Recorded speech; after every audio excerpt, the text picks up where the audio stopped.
भगवान वेदव्यास जी सबसे पहला अवतार भगवान का जो हुआ है उसमें सकार श्री सनकादिक महाप्रभु के रूप में अवतार लिए हैं। स एव प्रथमं देवः कौमारं सर्गमास्थितः चचार दुश्चरं ब्रह्म ब्रह्मचर्यम अखंडितम। भगवान जो सनकादिक अवतार लिए हैं ना, क्यों लिए? बोले सारे ऋषि मुनि भगवान से कहने लगे, बाबा सरकार आप हम साधुओं को कहते हो कि तुम सन्यासी बन जाओ, फक्कड़ बन करके भजन करो, और आपके जितने अवतार बनते हैं आप सपत्नीक रहते हैं सरकार, फिर भेदभाव क्यों करते हैं? भगवान ने कहा चिंता मत करो, तुम्हारे लिए जो है हम क्या करेंगे? बोले प्रथम अवतार धारण करेंगे जिसमें अखंड ब्रह्मचर्य का धारण करेंगे, ब्रह्मचारी बनेंगे। उसी समय भगवान ने पहला अवतार लिया सनकादिक का, जिसमें ब्रह्मचर्य को भगवान ने धारण किया। दूसरा अवतार भगवान का हुआ यज्ञेश शौकर वपो, वाराह अवतार भगवान ने लिया। तीसरा अवतार देवर्षि त्वमुपेत्य सहा, देवर्षि नारद जी का अवतार लिया भगवान ने तीसरा। उसके बाद आगे चल करके भगवान धर्म के द्वारा नर नारायण के रूप में जन्म लिया। उसके बाद पंचमो कपिला नाम, पांचवा अवतार भगवान ने कपिल का अवतार। देखिए ये 24 अवतारों को अभी सूक्ष्म रूप से बता रहे हैं। आगे भागवत में चल करके 24 अवतारों की कथा भगवान की है। भागवत में भगवान के एक अवतार की कथा नहीं है, 24 अवतार की कथा है। बस फर्क क्या है? बोले जो कृष्णावतार की कथा है वो बड़े विस्तार से। उसके बाद 6वां अवतार भगवान का प्रहलाद जी को बचाने के लिए हिरण्यकश्यप का लिया। उसके बाद आकुति के गर्भ से भगवान ने यज्ञ नारायण का 7वां अवतार लिया। 8वां अवतार भगवान का ऋषभदेव का हुआ। 9वां अवतार भगवान ने पृथु जी का लिया। 10वां अवतार भगवान जो है वेदव्यास जी का लिया। 11वां अवतार भगवान ने वैवस्वत मनु का लिया। 12वां अवतार भगवान का कमठ का हुआ। और 13 अवतार भगवान का हुआ धन्वंतरी का। 15वां 14वां मोहनी भगवान का लिए, नरसिंह का अवतार लिए। 5वां उसके बाद वामन का अवतार लिए। वामन के बाद भगवान जो हैं फिर राम के रूप में आए। राम के बाद कृष्ण रूप में आए। कृष्ण के बाद बलराम रूप में पहले आए, कृष्ण रूप में दूसरी बार आए। उसके बाद भगवान ने बुद्ध का अवतार लिया। और आगे चल करके भगवान 24वां अवतार ग्रहण करेंगे कलकिर नामना जगतपति। मुरादाबाद के संभल क्षेत्र में भगवान एक ब्राह्मण के यहाँ जन्म लेंगे कल के रूप में। और इसमें अब 2 बात आ गई, और वासना में पड़े रहेंगे ना तो भगवान कभी मिलेंगे नहीं। तो बोले कि भगवान कहते हैं जो उपासना को धारण करता है, जो काम का त्याग कर देता है, वो मुझे इतना प्रिय हो जाता है, उसे मैं अपने चरणों में नहीं, उसे मैं अपने हृदय में नहीं, उस व्यक्ति को मैं अपने मस्तिष्क में, मस्तक में धारण करता हूँ। जो काम को त्याग करता हूँ वो इतना प्रिय है।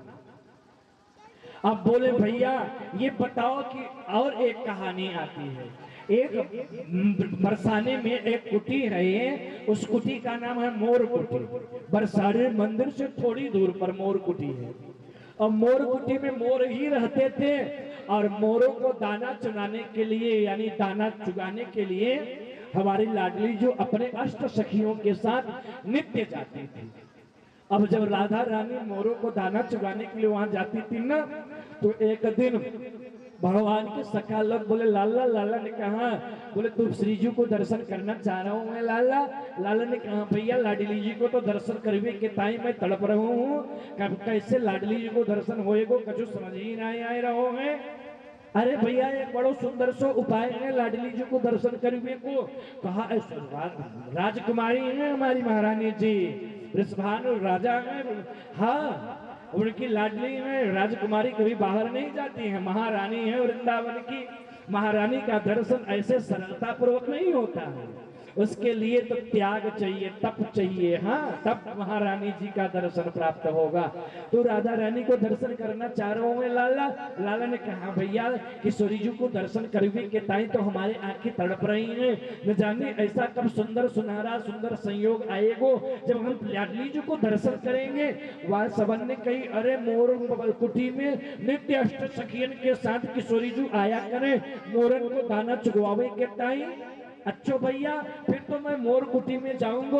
अरे ऐसे नहीं आई जाती लाडली जो, लाडली जो के साथ सैनिक रहा करे, दूसरों कोई पुरुष प्रवेश नहीं कर पावे। लाडली जो जब मोर कुटी में जावे तो केवल अष्ट सखियन के साथ प्रियाजी ही रहे, अपने हाथन से लाडली जो मोरन को दाना चुगाया करें। भैया ठाकुर जी ने कहा भैया चिंता करेंगे कि कौ बात नहीं, मैं मोर बन करके जाऊंगा, मैं रूप भी बदलना जानता हूँ। तब ठाकुर जी के सखन ने बताई, ठाकुर जी ने कहा क्यों, बोले मोर बनी आयो कान्हा, मोर बनी आयो। ठाकुर जी मोर को रूप धारण करके मोर कुटी में पहुंच गए।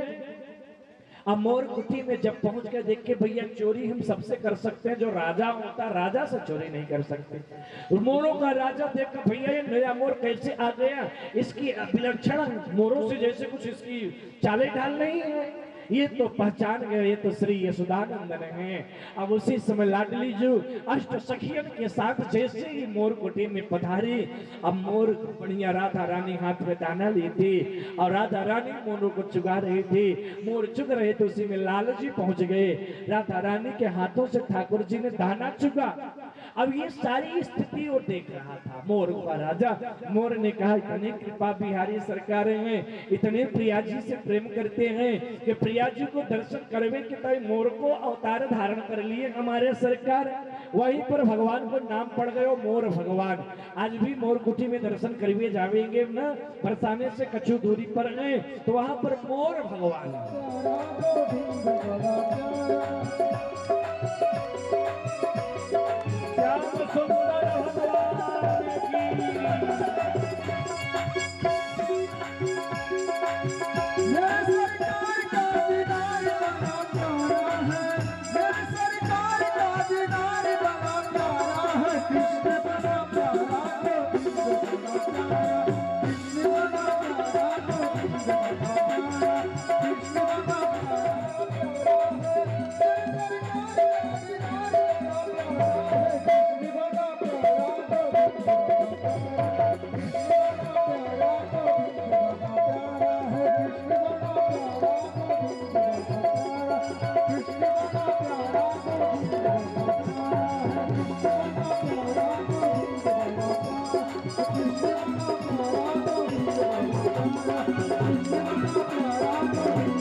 हमारे मुरलीधर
भैया सुखदेव जी को आज रात भर व्यास मंच पर बैठे रहने दीजिए।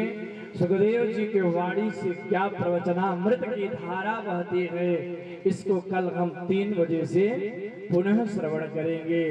आज श्री सुखदेव जी महाराज के चरणों में अपने वाणी को विराम देते हैं। सभी लोग आत्मा सनि प्रजा सनि पशु सनि लोक सन्यभय सनि अग्नि प्रजां बहुलां मे करोतन्नम् अयोरेनो अस्मासु दत्ता। श्री भागवत भगवान की है आरती की है आरती,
पापियों को पाप से है तारती।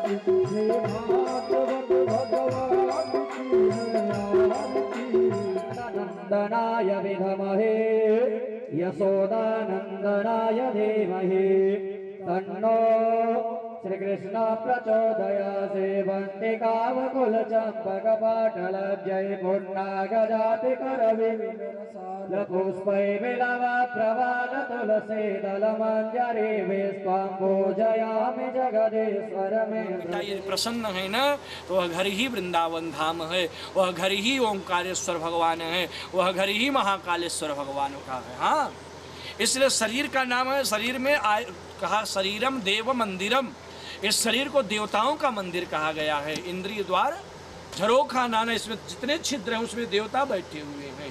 यह शरीर ही एक ऐसा माध्यम है जो हमें भगवत प्राप्ति करा सकती है। इसलिए इस शरीर से हमको फालतू की बातें करना नहीं चाहिए। इस शरीर से हमारी पुत्री और मणि दोनों आपकी हो जाए। भगवान ने कहा अच्छा भैया तेरे पुत्र से विवाह करना पड़ेगा। हाँ सरकार, आप विचार करो जाम्बवान जी कौन है?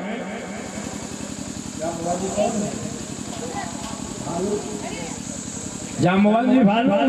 भालू की पुत्री कौन होगी? भालू। भगवान ने कहा भैया न जाने कहा करनी पड़ेगा। भालू से विवाह करूंगा लेकिन करना पड़ेगा, ना तो कलंक करना धुलेगो।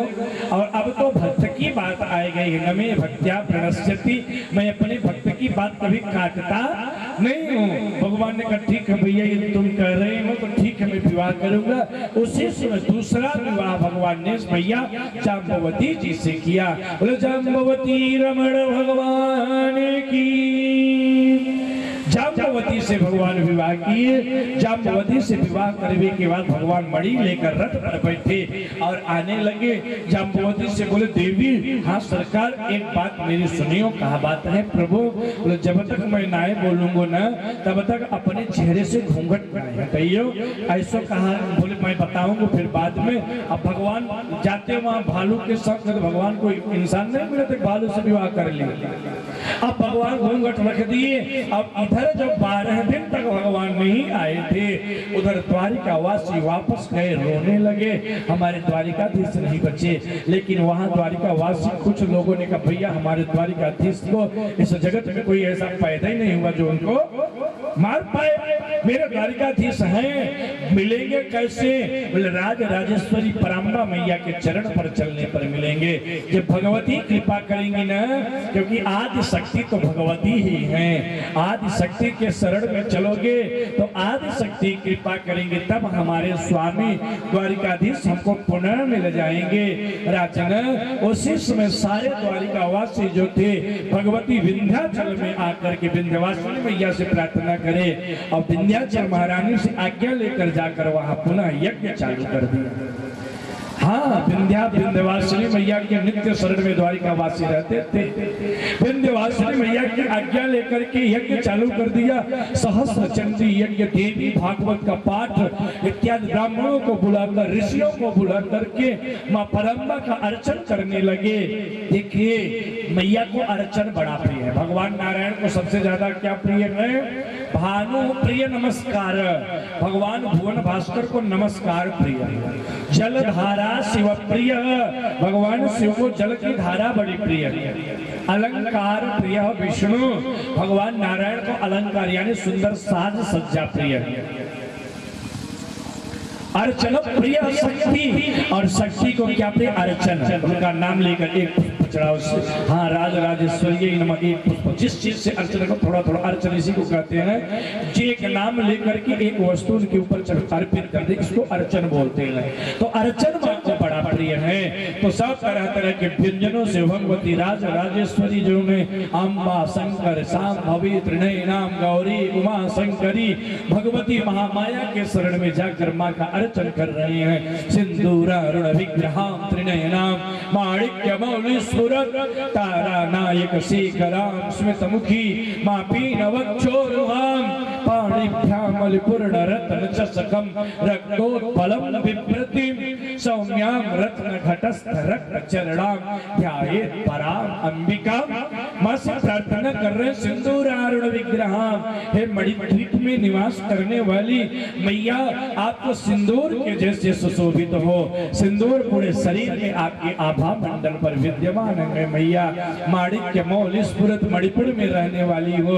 ये जो मणियां है बहु बोल लिया भाई जैसे हमारे यहाँ जमीन है ना, ढीले हैं, माटी है, धूल है, ऐसे कहा भगवती राजराजेश्वरी वास करती हैं, ऐसे वहां पर मड़िया ही मड़िया, मणि पर ही उसको मणि द्वीप कहते ही हैं। वह मणि द्वीप में भगवती मणिपुर वासिनी, हाँ माँ विंध्यवासिनी वास करती है। देखिए इस दुनिया में शक्ति उपासकों के लिए सबसे बड़ा कोई शक्ति धाम है तो विंध्याचल है।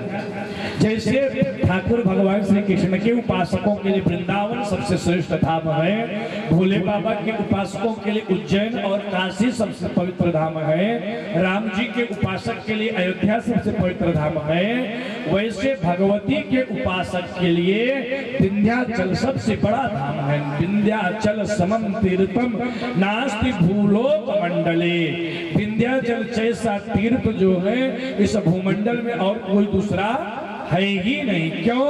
क्योंकि अन्य जो शक्ति पीठ है वहां पर कहीं मैया का कोई अंग गिरा है, कहीं पर कोई अंग गिरा है, लेकिन विंध्याचल में भगवती विंध्यवासिनी सशरीर वास करती हैं, पूर्ण रूप से वास करती हैं। ऐसा विंध्याचल धाम है। विंध्याचल में ऋषम वसुम मगर जही प्रचंड मुंड खंडिनी बनी रणे प्रकाशिनी भजामि विंध्य वासिनी। भगवती विंध्यवासिनी वास करती हैं। वह द्वारिका वासी माँ के शरण में जाकर माँ के ध्याये पराम अंबिका, हे पराम अंबिका, हे माँ मैं हम सब द्वारिका वासी आपके श्री चरण में है मैया, आपके चरणों की उपासना करते हैं और एक ही वरदान मांगते हैं, हमारे श्याम सुंदर हमको प्राप्त हो जाए, हमारे नंदन नंदन भगवान हमें मिल जाए, यही हमको चाहिए। और जैसे ही यज्ञ पूर्ण हुई वैसे ही रथ में सुशोभित होकर के अपने नव विवाहिता पत्नी के साथ भगवान द्वारिकाधीश द्वारिका में प्रवेश कर गए। जैसे द्वारिका में भगवान प्रवेश किए, राजन सारे द्वारिका वासियों ने भगवान को प्रणाम किया, स्वागत किया और सब भगवान को लेकर माँ राजराजेश्वरी के चरणों में गए और प्रार्थना करने लगे, माँ आपके जैसा कृपालु तो कोई है नहीं, कठोर तू तथापि माँ भक्त के लिए उदार है। हे माँ आप भले कठोर हो लेकिन अपने भक्त के लिए बड़ी कोमल हो, आप तुरंत हमारे मनोविलसित कामना को पूर्ण कर दिया। हम कब से तड़प रहे थे अपने सरकार की प्राप्ति के लिए, लेकिन माँ जैसे आपका अनुष्ठान पूर्ण हुआ वैसे ही हमारे द्वारिकाधीश भगवान मिल गए। आप बड़ी कृपालु हो, बड़ी दयालु हो। सब प्रणाम किए द्वारिकाधीश के सहित और सब माँ पराम्बा की स्तुति करने लगे। आइए 2 मिनट हम लोग भी भगवती महामाया के चरण में चले, माँ से प्रार्थना करे कुपुत्र हो जाए तो माता न भवती, पुत्र भले ही कुपुत्र हो जाए पर माँ कभी कुमाता नहीं होती। हे मैया हम सब आपके श्री चरण में आए हैं, हमको अपना बनाकर अपने मणिपुर में हमको बुला लो। ऐसी प्रार्थना माँ से 2 मिनट करें, उसके बाद आगे की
कुशलेश जो थे उनके यहाँ 7 बैल थे, बड़े बलवान बैल।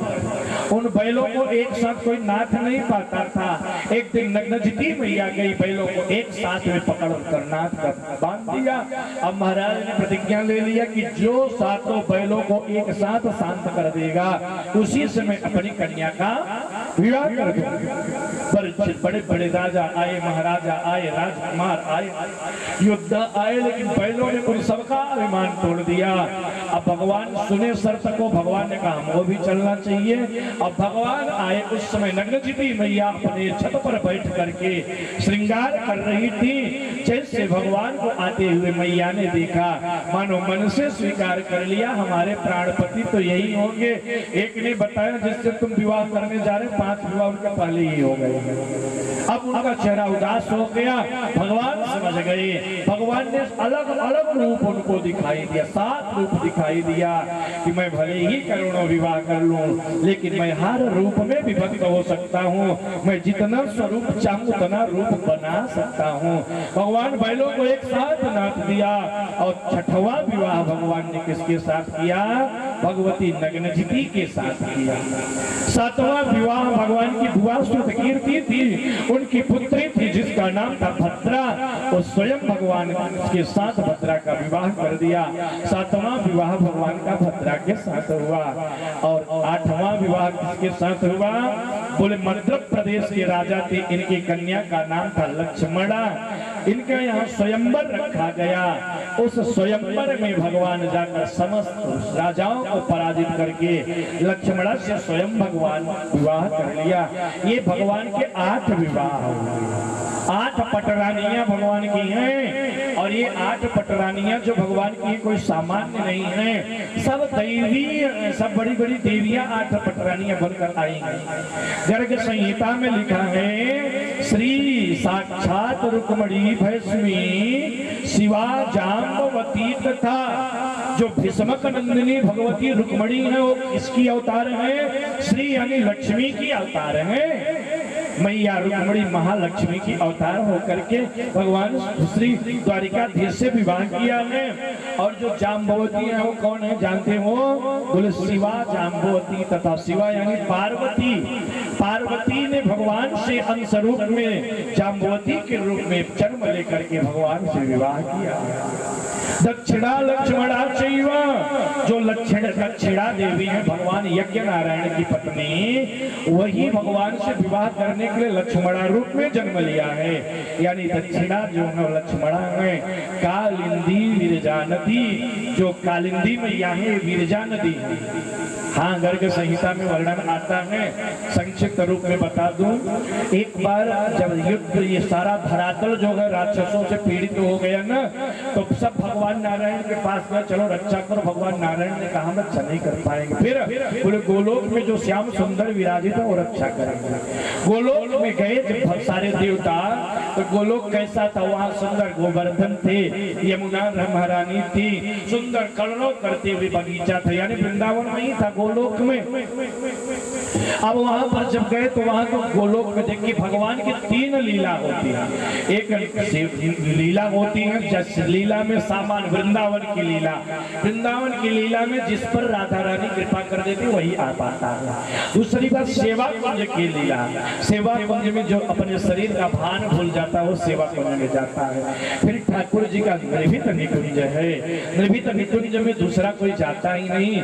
निर्भित निकुंज में केवल श्याम सुंदर और भगवती राधा रानी, और जो जाता भी वो राधा फिर श्याम सुंदर का स्वरूप बन जाता है, यानी गोपी बन जाता है। गोपी के सिवा और कोई निर्भित निकुंज में प्रवेश नहीं कर पाता। अब वहां पर जब सारे देवता गए, गोपियों ने रोका कौन हो, ऐसे नहीं जा सकते। देवी में देवता हूँ, कहा के देवता हूँ भैया, किस ब्रह्मांड के देवता हो? सारे देवता चकित में पड़ गए। और भी ब्रह्मांड? बोले हाँ, अरबों खरबों ब्रह्मांड है, आप बताओ आप किस ब्रह्मांड के देवता हो? भगवान नारायण ने कहा जिस ब्रह्मांड में भगवान वामन ने जन्म लिया है, जिस ब्रह्मांड में भगवान कृष्ण गर्भ में जन्म लिया है, उस ब्रह्मांड का देवता है। आपने बोझ को अच्छा कर दिया। अब भगवान ने कहा ठीक है, अब जाओ आप। उसी समय भौमासुर 16,100 कन्याओं को अपने कारागार में डाला था।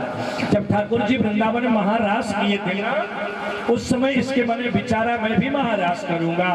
तो कहा कि अब महारास कैसे होगा? बोले जब स्त्रियां होंगी, इस जहां जहां राजाओं के पास जाता था उनको पराजित करता था, वहां की सुंदर सुंदर कन्याओं का अपहरण कर लेता था।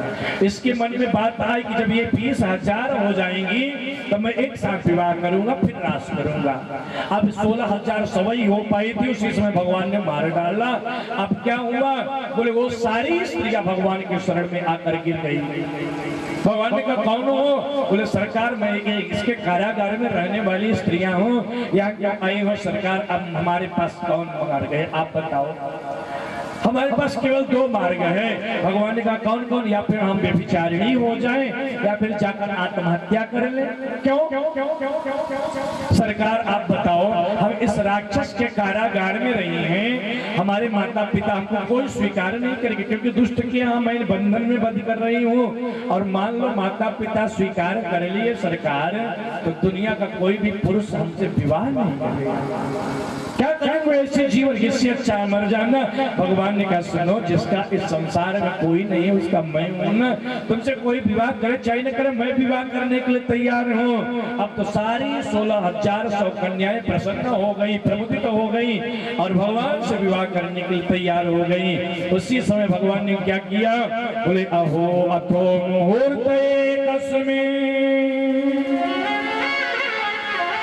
कारागारे सुता स्त्रिया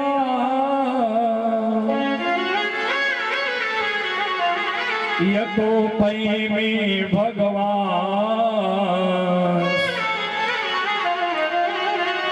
तावद रूप धरो व्यय।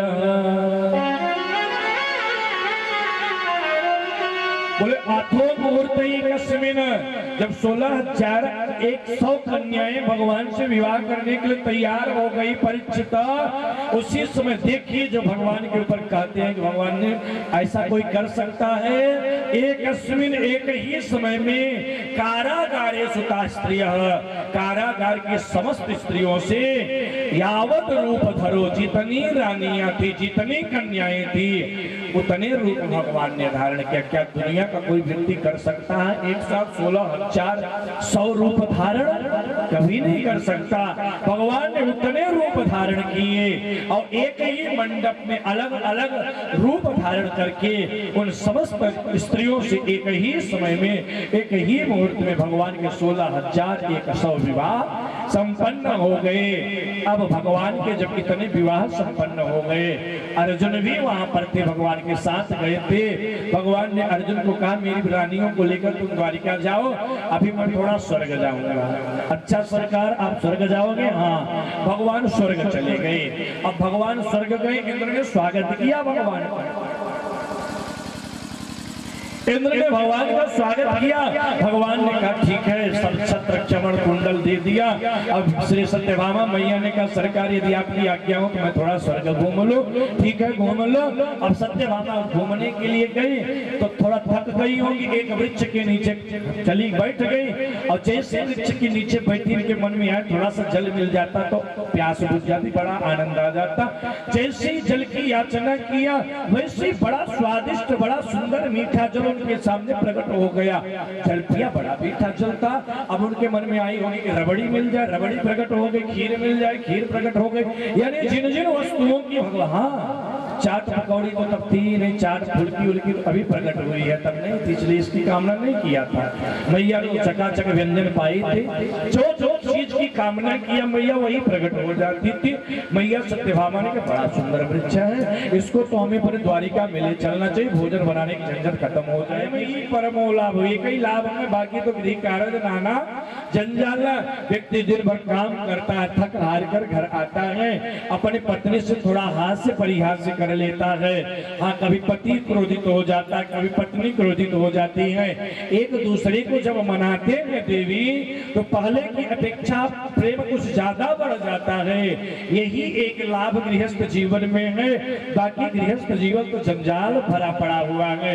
मैं आपको क्रोधयुक्त देखना चाहता था, इसलिए ऐसा बोला था। देवी क्षमा करना, मैं भी आपको छोड़ना नहीं चाहता हूँ। जितना आप मुझसे प्रेम करती हो ना, उससे कई गुना ज्यादा मैं आपसे प्रेम करता हूँ रुक्मणी। रुक्मणी मैया हंसने लगी। सरकार आप झूठ बोल ही नहीं सकते, क्योंकि आप सत्य व्रतम सत्य परम सत्यम सत्यस्य योनि निहितम च सत्ये। आप सत्य व्रत हो सरकार, आप सत्य स्वरूप हो, आप कभी जीवन में झूठ नहीं बोलोगे। भगवान ने कहा अच्छा देवी मैंने झूठ नहीं बोला, तो मैंने कहा था कि मेरे माता पिता कोई नहीं है, तो क्या ये बात सत्य है? हाँ सरकार, जगत के माता पिता आप हो, सारे जगत को उत्पन्न आप करते हो, तो आपका माता पिता इस जगत में और कोई नहीं हो सकता बिहारी जो, आप ही जगत के माता पिता हैं। अच्छा हाँ, मैंने कहा था कि मैं बलवान नहीं हूँ, मैं जरासंध इत्यादि बड़े बड़े पराक्रमी राजाओं से डर करके समुद्र के बीच में छुपा हूँ। बोल जानते हो ये बलवान आप डरपोक थोड़ी हो, ये राजाएं जो ये वासना है, और आप वासना में नहीं रहते हो। जहाँ वासना आती है वहां से दूर चले जाते हो।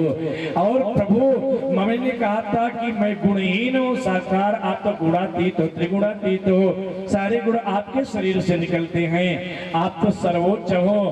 भगवान ने कहा अच्छा देवी बड़ी मजाक कर रही हो, तो अभी तक मैं मजाक कर रहा था तुम करने लगी। नहीं सरकार मैं तो सत्य कह रही हूँ। भगवान ने कहा अच्छा तुम सत्य बोल रही हो, तो ये बताओ कि मैंने कहा था मैं चोर हूँ, क्या मैं चोर भी हूँ? हाँ सरकार आप चोरों के सरदार हो। क्यों? मैंने तुम्हारा क्या चुरा लिया देवी? अरे हमारा ही नहीं सरकार, दुनिया में जितने लोग हैं उनके आप चुराने वाले हो, अपने भक्तों का चुराते हो। क्या चुराता हूँ रुक्मणी, ये तो बताओ। सरकार आप चोरों के राजा जानते हो क्यों हो? क्यों हो? बोले अनेक जन्मार्चित पाप चौरा, चौराग्रगण्यं पुरुषं नमामि। सरकार आप हमारे नहीं, फिर बोले अपने भक्तों के आपके शरण में जो आ जाता है, आपने कहा सन्मुख हो जीव मोहि जबहि, जन्म कोटि अघनाशई तबहि। अघमाने पाप, करोड़ों जन्मों के पाप नष्ट हो जाते हैं। सरकार आपका भक्त आपके शरण में चला आता है न दीन बंधु, तो आप जानते हो क्या करते हो? क्या करता हूँ देवी?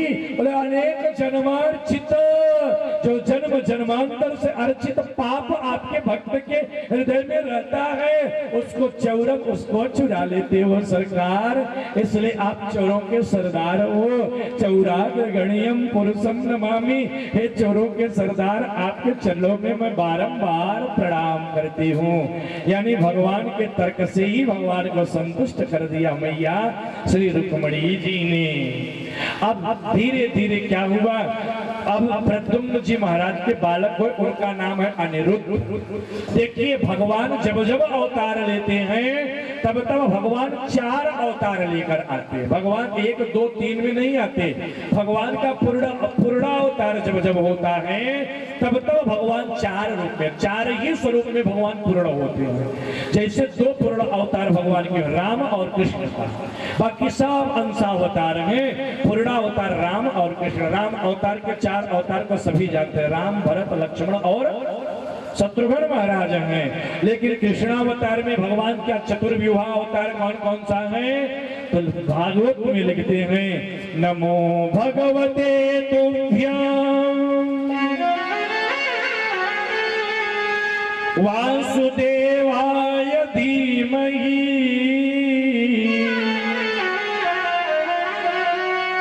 प्रद्युम्नाय निरोधाय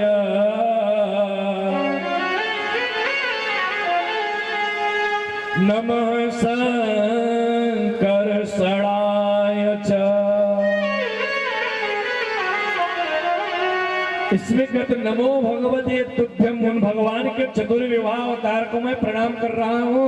बोले कौन कौन चतुर्विवाह अवतार हैं? बोले पहला अवतार कौन? बोले नमः संकर्षणाय च। संकर्षण कौन है? दाऊ भैया। दूसरे कौन है? वासुदेव साक्षात भगवान श्री कृष्ण। तीसरा कौन है? बोले प्रद्युम्न। प्रद्युम्न जी इसी चतुर्व्यूहा अवतारांतर्गत हैं। और चौथे कौन है? बोले प्रद्युम्नाय अनिरुद्धाय। प्रद्युम्न जी के पुत्र श्री अनिरुद्ध जी महाराज जो हैं ये भी भगवान के अंश से ही अवतार लिए हैं। यानी बलराम, कृष्ण, प्रद्युम्न और अनिरुद्ध ये भगवान का चतुर्व्यूहा अवतार कृष्णास अवतार में हो गए। बाबा हमारे जैसा आज योद्धा आएगा, यदि मैं पराजित होने लगूंगा तो आप मेरी रक्षा करोगे, आप मेरे साथ युद्ध करो। चलकर बाबा ने कहा चलो भैया मैं तुम्हारे साथ युद्ध करूंगा। देखो परीक्षित, ये दुनिया का इकलौता ऐसा युद्ध है जहां पर भगवान नारायण और भगवान शिव दोनों युद्ध कर रहे हैं।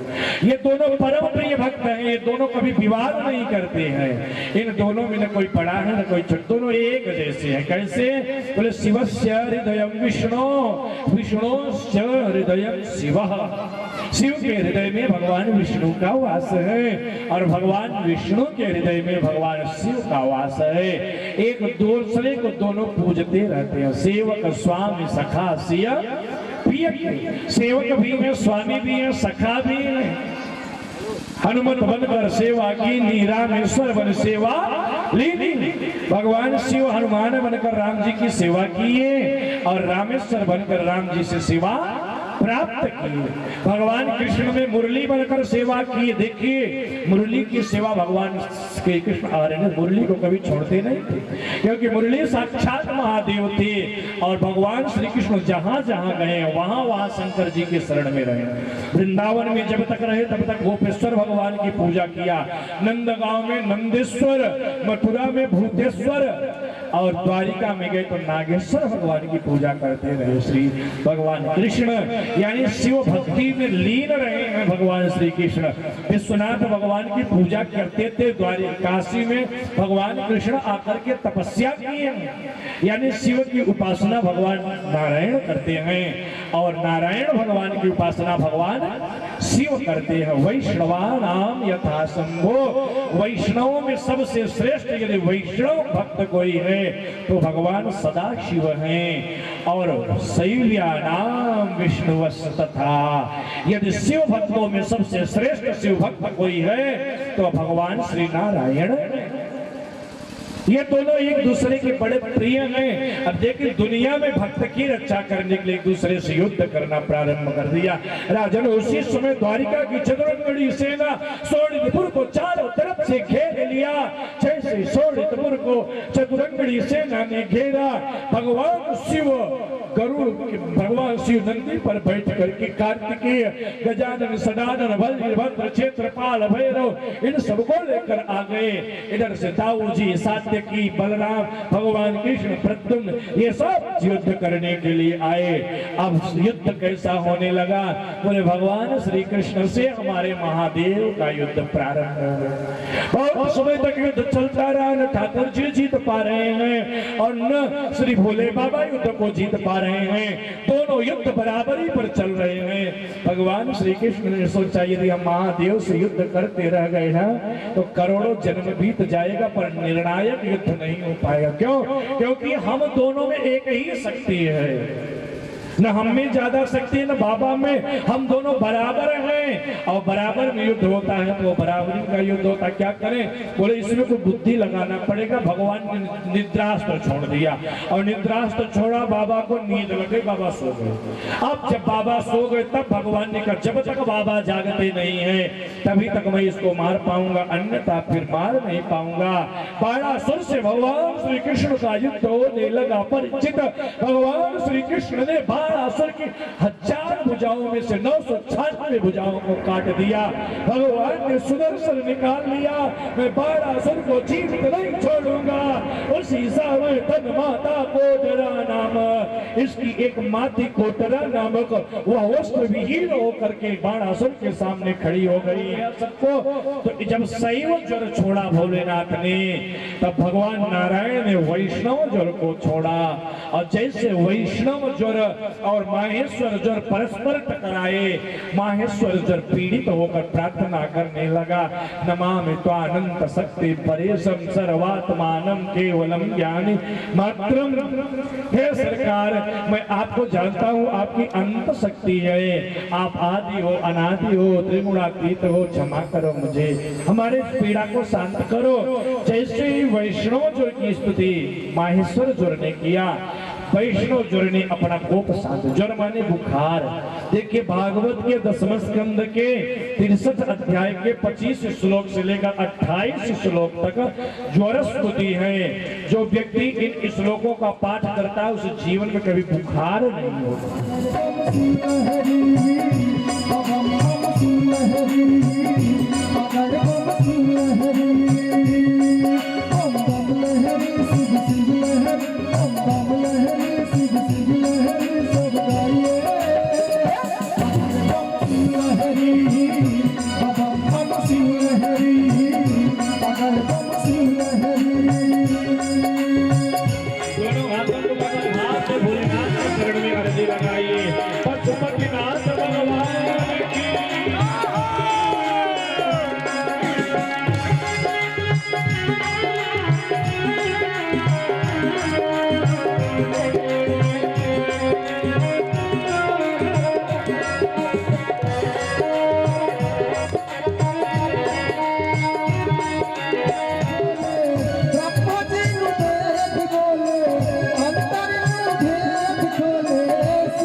द्वारिकाधीश के पास सुनो, जब तक दाऊ दयाल रहते हैं, दाऊ भैया रहते हैं, तब तक द्वारिका पर कोई विजय प्राप्त करे, क्योंकि दाऊ बलवान है और कन्हैया तो भगौड़ा है, ये बलवान बलवान नहीं है। सुनो, इस समय द्वारिका में आक्रमण करोगे तो हम द्वारिका को जीत जाएंगे।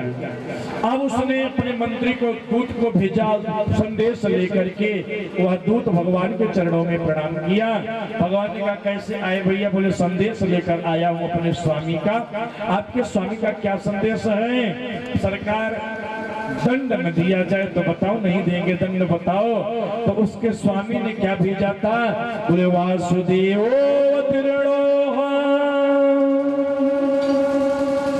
अहमेक एव चापरः भूतानां अनुकंपार्थं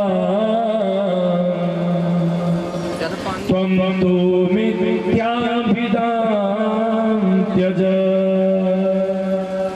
भगवान से कह रहा है पौत्र का, हे कृष्ण तुम जानते हो मैं कौन हूँ? कौन है? बोलो वासुदेव वसुदेव के रूप में अवतार लिया। अहम एव, केवल मैं ही अकेला भगवान हूँ, तुम भगवान नहीं हो। तुम तो मिथ्याभिधान त्यज, जो तुम मिथ्या लेकर कहते हो मैं भगवान हूँ, इस मिथ्या अभिमान का त्याग करके मेरी शरण में आ जाओ। यदि तुम मेरी शरण में आ जाओगे तो मैं तुम्हारी रक्षा कर दूंगा, अन्यथा युद्ध के लिए आओ मैं तुमको मार डालूंगा, मैं भगवान बन जाऊंगा।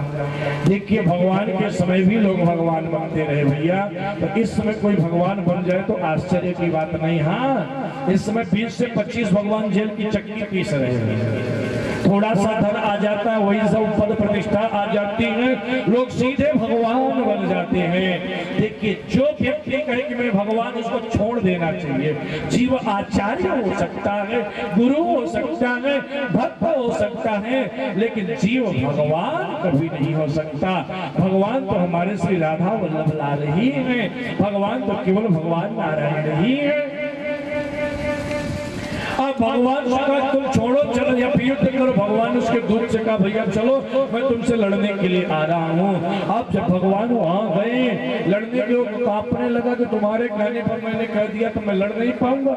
उसके पास 4 हाथ है, हमारे 2 ही हाथ है, सर्जरी करवा कर 2 हाथ, डुप्लीकेट हाथ लगवा दिया। उसके पास करुणा तुम्हारे लिए उड़न खटोला तैयार कर देगा, उस पर बैठ जाना, तैयार कर दिया। चक्र है बैल में, तुम्हारे पास चक्र तैयार, बैटरी का तैयार जो हमेशा चलता रहेगा। यानी जैसे भगवान का स्वरूप था एकदम बराबर, उसी प्रकार उस पौंड्रक ने अपना स्वरूप बना लिया। भगवान करुणारूढ़ हो गए, उड़न खटोलना पर बैठकर भगवान से युद्ध करने के लिए आया। भगवान देखकर हंसने लगे। भगवान के लोगों ने सरकार आप हंस क्यों रहे हो? भगवान ने कहा मैं इस व्यक्ति को देख रहा हूँ, इसने मेरा कितना चिंतन किया होगा। जैसे मेरा स्वरूप है एकदम वैसा ही स्वरूप इसने बनाया है। भगवान ने कहा इसको तो मैं अपने परम धाम भेजूंगा। देखिए भगवान इस घटना से ये बता रहे हैं आप भगवान से कोई संबंध बना लो, लेकिन शर्त क्या, भगवान का चिंतन होना चाहिए। व्यक्ति अपने मित्र का चिंतन कम करता है, दुश्मनों का चिंतन ज्यादा करता रहता है, और दुश्मनी से जो भगवान को भजता है ज्यादा याद करता रहता है। इसलिए भगवान ने कहा इसका कल्याण मैं पहले करूंगा। ये बताओ कितना चिंतन प्रधान है, चिंतन कितना हो रहा है, किस भाव से हम भगवान का चिंतन करें, ये कोई फर्क नहीं पड़ता। गोपियों ने काम भावना से भगवान ने पूर्ति किया, कंस ने भय से देखा, भगवान ने उसको मुक्ति प्रदान कर दिया, और नंद वसुदेव ने पुत्र के रूप में देखा, भगवान ने उस रूप में स्वीकार किया। यानी भगवान को व्यक्ति जिस रूप में चाहता है, भगवान गीता में बोले हैं ये माम यथा प्रपद्यन्ते तास तथैव भजाम्यहम्। जो व्यक्ति मेरा जिस रूप से चिंतन करता है भैया, मैं उसका उसी रूप से कल्याण कर देता हूँ। भगवान ने सुदर्शन निकाला और सुदर्शन को छोड़ दिया। परीक्षित भयंकर अट्टहास करते हुए सुदर्शन भगवान गए और सुदर्शन उस पौंड्रक का सर धड़ से अलग कर दिया। वह पौंड्रक अनाथ की तरह जमीन पर गिर गया। बोले पौंड्रक मर्दन भगवान की जय। देखिए हमारे पास कहा गया है इस पौंड्रक जमीन पर गिरे, वो पौंड्रक जो भगवान बन रहा था जमीन पर गिर गया, कोई उसके पास नहीं आ रहा था। इसलिए भैया एक दिन तो हमको लेटना ही है, हम सारा उम्र अपना लेटने में गवा देते, पेट में लेटे यो लेटे मही जननी संग लेते के बाल कहाए, जवान भये युवती संग लेते लेटत लेटत उम्र गवाए, पर चीर समुद्र में लेटन वाले को ध्यान कबहु नहीं चित सुधराए, लेटत लेटत लेटे रहे अब चिताबू में लेटन के दिन आए। क्षीर सागर में लेटने वाले भगवान का ध्यान अवश्य करना चाहिए, माता के साथ पत्नी के साथ उधर, यानी सारा जीवन हमारा इसी में बीत जाता है। हाँ भगवान का चिंतन नहीं करते। भगवान को पाने का सबसे बड़ा मार्ग जानते हो क्या है? मन को भगवान के चरणों में कैसे लगाना, बहुत छोटा सा उपाय है। बोले क्या है? बोले मन है ना, तो या फिर मन के आगे एक न लगा लो और या फिर मन के पीछे एक न लगा लो। तब क्या होगा? बोले मन के आगे मन लगाओगे तो न लगाओगे तो नमन हो जाएगा, और मन के पीछे न लगाओगे तो मनन हो जाएगा। नमन भगवान के चरण में करो और नमन भगवान का करो, और मनन और नमन करते रहोगे तो जो करते रहोगे भजन धीरे धीरे तो मिल जाएगा वो सजन धीरे धीरे। इस जीव मात्र का पति परमात्मा जो है जब भजन के द्वारा रिझाएंगे तो हमारे सामने आ जाएंगे। भगवान तो यहाँ पर भी वह थे न हमसे दूर और हम न उनसे दूर थे। हाँ, आता नहीं नजर में था तो यह नजरों का कसूर था। ये केवल देखने की दृष्टि में भगवान को यदि भाव से हम यहाँ भजेंगे तो भगवान यही आकर हमें अपना लेंगे। अब काशी राज इत्यादि आए, भगवान ने सबका विनाश कर दिया। काशी राज के पुत्र ने अग्नि प्रकट किया, भगवान को मारने के लिए गई, लेकिन भगवान ने विपरीत कर दिया, इसलिए सारा राज्य नष्ट हो गया। अब दाऊ भैया क्या कर रहे थे? बोले दाऊ भैया जो थे वहां विहार कर रहे थे गोपियों के साथ। एक कौन था? द्विविध नामक बानर था। ये जाकर वृक्षों को उखाड़ने लगा, गोपियों को लेकर भागने लगा। गोपियों ने ठाकुर जी गोपियों से बलराम जी से कहा, बलराम जी रक्षा करो। बलराम जी द्विविध नामक बानर को मार डाला, द्विविध नामक बालक मर गया। अब बलराम जी वृंदावन की यात्रा को पूर्ण किए। वृंदावन की यात्रा पूर्ण करके दाऊ भैया पुनः कहाँ आ गए? द्वारिका। अब द्वारिका जब आए तो जानते हो परीक्षित दुर्योधन सुदाम राजन लक्ष्मणा समितिंजय। दुर्योधन की एक पुत्री थी जिसका नाम था लक्ष्मणा। लक्ष्मणा का स्वयंवर रखा गया और स्वयंवर में देखिए भगवान के 16,108 रानियां हैं और प्रत्येक रानियों के 10-10 बालक हैं, एक एक कन्याएं हैं। लेकिन सब बालकों में सबसे सुंदर जानते हो कौन है? भगवान के पुत्रों में यदि सबसे ज्यादा कोई सुंदर है तो सांबो जाम्बवती सुतः, जो जाम्बवती नंदन सांब जी सबसे ज्यादा सुंदर है। तो एक दिन सांब जी कहाँ गए? बोले हस्तिनापुर में गए। लक्ष्मणा दुर्योधन की पुत्री थी, उसका स्वयंवर था और लक्ष्मणा अपने हाथ की वरमाला ले आकर के श्री सांब जी महाराज के गले में डाल दिया। दुर्योधन ने कहा ये मेरी कन्या से विवाह करेगा? मैं नहीं करूंगा।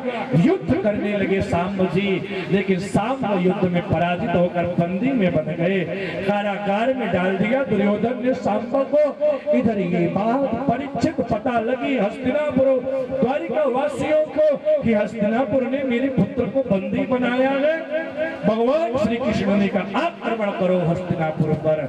हस्तिनापुर ने मेरे पुत्र को बंदी बनाया, जीवित नहीं छोड़ेंगे किसी को। दाऊ भैया ने कहा अरे कन्हैया, हाँ भैया बताओ। बोले दुर्योधन को अपना चेला है। हाँ बताइए तो दुर्योधन बलराम जी से तो सीखा है, मैं जाऊंगा अपने चेला को समझाऊंगा बुझाऊंगा, हमारी बात को मान जाएगा, मुझे तो एक विश्वास है। भगवान ने कहा दाऊ ये न्याय मान्य बात दुर्योधन ने तब कहा करोगे? बोले मैं पर्याप्त हूँ कन्हैया, तुम्हें चिंता करने की आवश्यकता नहीं, मैं अकेला पूरे हस्तिनापुर साम्राज्य का सामना कर सकता हूँ। हस्तिनापुर के योद्धाओं को मैं अकेले ही समाप्त कर सकता हूँ, तो चिंता मत कर लाला, तुमको वृंदावन हम द्वारिका मेरा मैं जाऊंगा। अब दाऊ जी गए हस्तिनापुर। हस्तिनापुर वालों से कहा सुनो मेरे पुत्र को छोड़ दो। हस्तिनापुर वालों ने कहा नहीं छोड़ेंगे। अरे तुम द्वारिका वासियों को हमारे कारण थोड़ी सी संपत्ति सुख संपत्ति ऐश्वर्य मिल गया तो हमारे ही पुत्री से विवाह करोगे? दाऊ जी मैं तुमको बंदी बना लूंगा। दाऊ जी ने कहा मुझे बंदी बनाएगा तू? हाँ दाऊ जी ने फल को निकाला राजन। अब गंगा जी ने कहा कि जहां तक हस्तिनापुर का राज्य है वहां तक की पृथ्वी को मैं उलट कर पलट दूंगा। हल से यमुना जी को उखाड़ने लगे।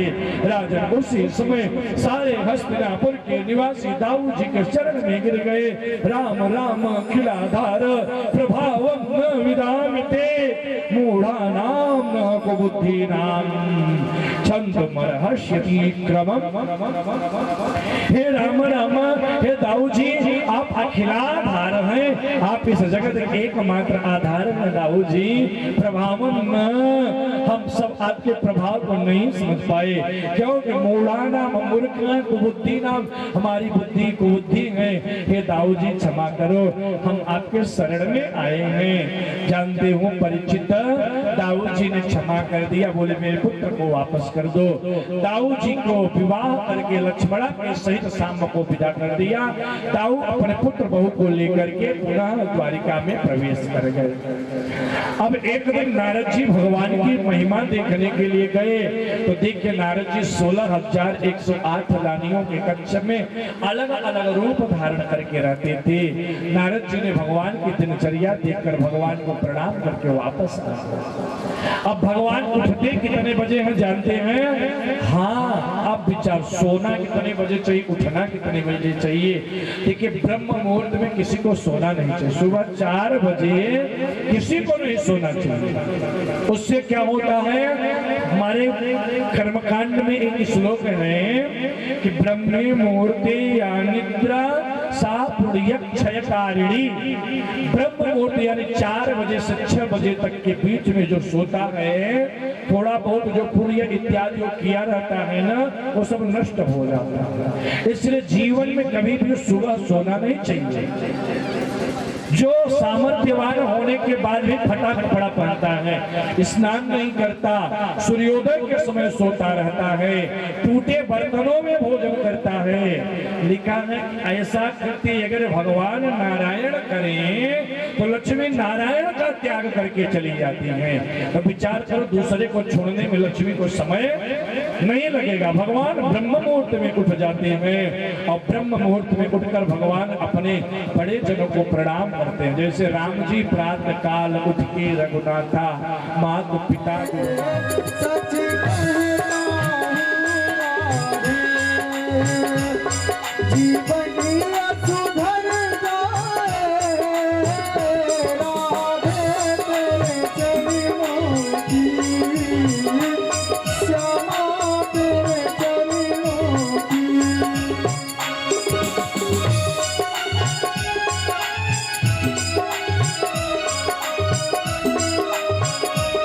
लाडली लाल सरकार की।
कमजोर हो रही है, दोनों हाथों को उठाओ। 1 से 2 घंटे हम और आप लोगों को परेशान करेंगे। इसके बाद तो आप अपने घर जाएंगे, हम अपने घर जाएंगे। 2 घंटे जो है श्री जी के चरणों में भाव से चलिए, दोनों हाथों को संगत हाथ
है लाडली जी की। विप्रान पृथुक तंडुला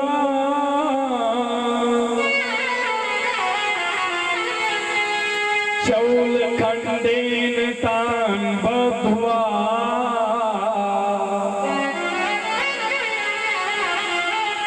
भरते प्रागाद पायन।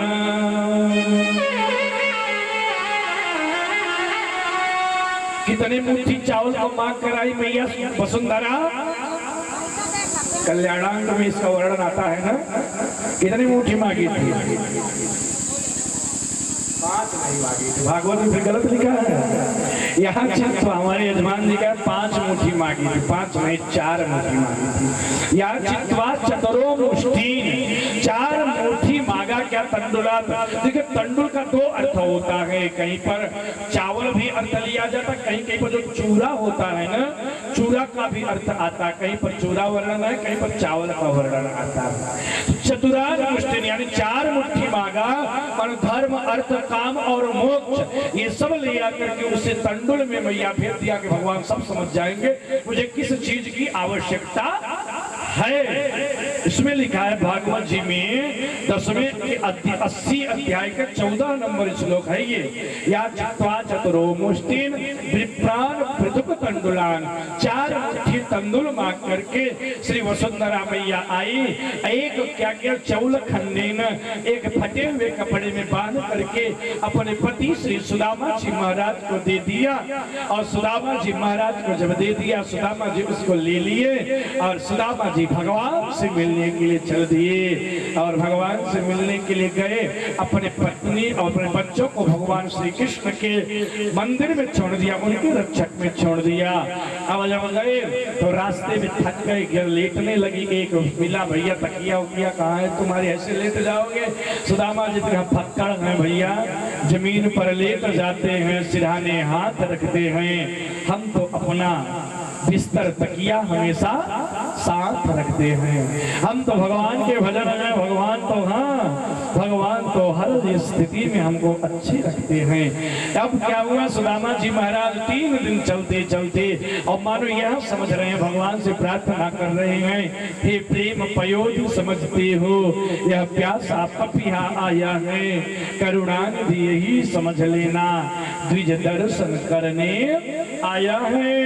उस एक घड़ी के छलबल ने अब तक मुझको तरसाया है, हे कृपा सिंधु यह नीच छली, द्विज दर्शन करने आया है। सरकार क्षमा करना, ये ब्राह्मण आपसे क्षमा मांगने आया है। उस एक घड़ी के छलबल ने आज तक तड़पाया है मुझको। अब देखिए, जो एक घड़ी की छलबल है उसको पर हम विचार करें, क्या सुदामा जी ने भगवान से छल किया था? जिस चने को सुदामा जी ने खाया तो चना कैसा था, इस पर कभी विचार किया गया? महर्षि सांदीपनि के आश्रम में एक वृद्ध महिला रहती थी, 4-5 दिन जो कुछ नहीं खाई थी। एक दिन मांगने के लिए, हाँ जल्दी करेंगे क्योंकि कथा का समय तो हमारा जो हम थोड़े पूरा हो गया है, लेकिन आज अंतिम दिन है, थोड़ा आप लोग भी वो करिए, ज्यादा समय नहीं लेंगे लेकिन थोड़ा तो लेना पड़ेगा। अब जो है उस चने को एक वृद्ध मैया ने मांगा किसी से, अब किसी ने दे दिया। रात हो गई थी, माँ ने सोचा कि रात को मैं चना खाऊंगी तो सोना ही है, रात को पानी भी पीकर सो सकती हूँ, मैं सुबह चना खाऊंगी तो नई एनर्जी ऊर्जा शरीर को प्राप्त होगी। अब उसने खूंटी में टांग दिया। कुछ चोर आए, सोचे सोना इत्यादि छुपाई है, लेकर भागे। उस मैया ने आवाज लगाया, बचाओ सर्वस्व में हरणम तदा, मेरा सर्वस्व हरण करके जा रहे हैं। वहां के लोगों ने उसका पीछा किया। उसने उस चने को गुरु माता के आश्रम में फेंक दिया, सांदीपनि के। अब जब गुरु मैया सुबह साहनी झाड़ू सेवा कर रही थी आश्रम की, वह चना मिला, उसको रख लिया। इधर वृद्ध मैया ने जब देखा कि मेरा चना मुझे प्राप्त नहीं हुआ है, माँ ने कहा कि जो मुझे जैसे गरीब के आहार का हरण किया है, मैंने उस चने को चुराया है, मैं उस चने को श्राप देती हूँ। जो चना उस खाएगा वो मेरे जैसा निर्धन हो जाएगा, मेरे जैसा गरीब हो जाएगा। अब गुरु माता ने उठा लिया। अब उस दिन सेवा लगी थी आश्रम में, संविधान लेने, लकड़ी लेने के कृष्ण बलराम जाएंगे, जाने लगे। गुरु माता ने वही चना दे दिया। भगवान ने कहा मेरी झोली फटी है, सुदामा को दे दो। सुदामा के पास जैसे चना आया, परिचित सुदामा वेद वेदांत के ज्ञाता थे, त्रिकालदर्शी थे सुदामा। सुदामा को उस चने का वास्तविक चीज पता तो श्रापित चना। महाराज सुदामा फेंक भी तो सकते थे, फेंका क्यों नहीं? श्रापित चना था तो गुरु माँ ने दिया था। गुरु माँ, गुरु जो दिया वो भी गुरु माँ है वो, इसलिए गुरु माँ के द्वारा दी गई वस्तु को फेंक कैसे सकते? प्रसाद है। सुदामा ने कहा मैं अपने कन्हैया को जी चना नहीं खिलाऊंगा। ब्राह्मण तो हमेशा गरीब रहा है भैया, ब्राह्मण कभी अमीर हुआ ही नहीं है, लेकिन यदि मेरा कन्हैया गरीब हो जाएगा, मेरे कन्हैया से सारे जगत का कल्याण होना है, सारे जगत का उद्धार होना है। मैं अपने कन्हैया को गरीब नहीं होने देना चाहता। चाहे दुनिया मुझे चोर कहे, चाहे मित्रद्रोही कहे, सब कलंक स्वीकार कर लूंगा मैं, लेकिन अपने मित्र को मैं कभी गरीब निर्धन नहीं होने दूंगा। तब सुदामा को चने को सुदामा जी खा गए थे। बताइए सुदामा जी क्या गलत है? सुदामा जी ने भगवान ने सुदामा जी पर कृपा नहीं किया। सुदामा जी ने भगवान पर, भगवान खा लिए होते तो भगवान भी ऐसे हो जाते। सुदामा जी ने कहा उस एक घड़ी के छल बल ने अब तक हमको तड़पाया है सरकार, उसी छल के कारण आज तक आपका दर्शन नहीं हुआ। दर्शन को नैना तपे, वचन सुनन को कान, मिलवे को जीवना तपे, जिनके जीवन प्राण। आपसे मिलने के लिए हमारी आत्मा तड़प रही, दर्शन दो भगवान। ऐसे आप मान लेना, या छलिया ब्राह्मण आपसे क्षमा मांगने आया है सरकार। ऐसे सोचते सोचते 3 दिन चल विप्र के, दुख न लागे पाँव, देखी वृक्ष की छाव को, सोयो पाँव पसार। सो गए सुदामा। सुबह नींद इनकी खुली, द्वारिका पहुंच गए थे सुदामा जी। द्वारिका जब सुदामा जी पहुंच गए थे, अब वहां पूछे भैया कौन सी नगरी है? किसी ने कहा द्वारिका है। सुदामा जी ने कहा भैया छ द्वारिका, न जाने मेरो कन्हैया कौन सी द्वारिका में रह रहे हैं। उधर बताए भैया यहाँ है को छह बोलते हैं, एक ही द्वारिका है। अच्छा भैया ये बताओ मेरे कन्हैया को घर कौन सो है? कौन कन्हैया? बोले यहाँ को मालिक, यहाँ को राजा, द्वारिकाधीश मेरो बाल सका है। देखिए भगवान के नगर में कोई ब्राह्मणों की हंसी नहीं उड़ाता था, कोई सुदामा के ऊपर हंसा नहीं है। ये सब मनगढ़ंत कथाएं बताई जाती हैं, कोई नहीं हंसा है। जैसे वहां पर पूछा गया कि सुदामा आप किसके यहाँ? बोले मेरो कन्हैया मेरो मित्र है, बाल सका है, वाते मिलवे के टाइम मैं आया हूँ भैया, वैसे मिलवे जानोगे मोको। सबरे वहां के लोग जो थे सुदामा जी को ले जाकर के भगवान के महल के द्वार पर पहुंचा दिया। वहां द्वार पर चले गए, अरे द्वारपालों कन्हैया से कहा तो ये कहीं नहीं हुआ। जैसे द्वारपालों को पता चला कि भगवान से मिलने के लिए कोई ब्राह्मण आया है, देखिए ब्राह्मण और गाय संत के लिए भगवान का दरवाजा कभी बंद नहीं होता था, ये हमेशा खुला रहता था। किसी भी समय ब्राह्मण आकर भगवान से मिल सकता था, ये द्वारिका का नियम। सैनिक सुदामा को लेकर सम्मान पूर्वक अंदर गए, और जैसे अंदर गए तब तक एक बड़ा दौड़ा चला गया सैनिक। भगवान का उसमें श्रृंगार हो रहा था, सिंहासन पर भगवान बैठे थे। परीक्षित मुकुट भगवान ने धारण किया था, पीताम्बरी हाथ में रखे थे, एक पादुका को भगवान पहने थे, एक पादुका जमीन पर थी। एक दौड़ा दौड़ा सैनिक गया, सरकार आपसे मिलने के लिए एक ब्राह्मण देवता अंदर आ रहे हैं। वो बड़े विचित्र ब्राह्मण देवता बोले कैसे? आपको अपना सखा बता रहे हैं। अच्छा भगवान ने कहा कहां तक आ गए हैं? बोले यही आ रहे हैं। तो दौड़ते चले इसलिए जल्दी आ गए, आपसे मिलने के लिए आ रहे। नाम क्या है? बोले उनका नाम है सुदामा। भगवान ने सुना मेरो सुदामा आयो है, मुझसे मिलवे के ताई भगवान उस पर खड़े हुए, सुदामा सुदामा सुदामा। और कहते कहते गए टेहली पर, भगवान का पैर टेहली से भगवान गिर गए। जो पादुका पहने तो भी नीचे गिर गई, भगवान की पीताम्बरी नीचे गिर गई। दौड़े दौड़े भगवान गए, उधर देखे सुदामा जी आ रहे थे। जैसे दो एक दूसरे को देख के स्तंभित हो गए। ये उनको देख रहे हैं, उनको देख रहे हैं, दोनों की आंखों से आंसू बह रहा है। दौड़े दौड़े भगवान गए, सुदामा को हृदय से लगाया। सुदामा, बड़े दिनों के बाद आए तुम।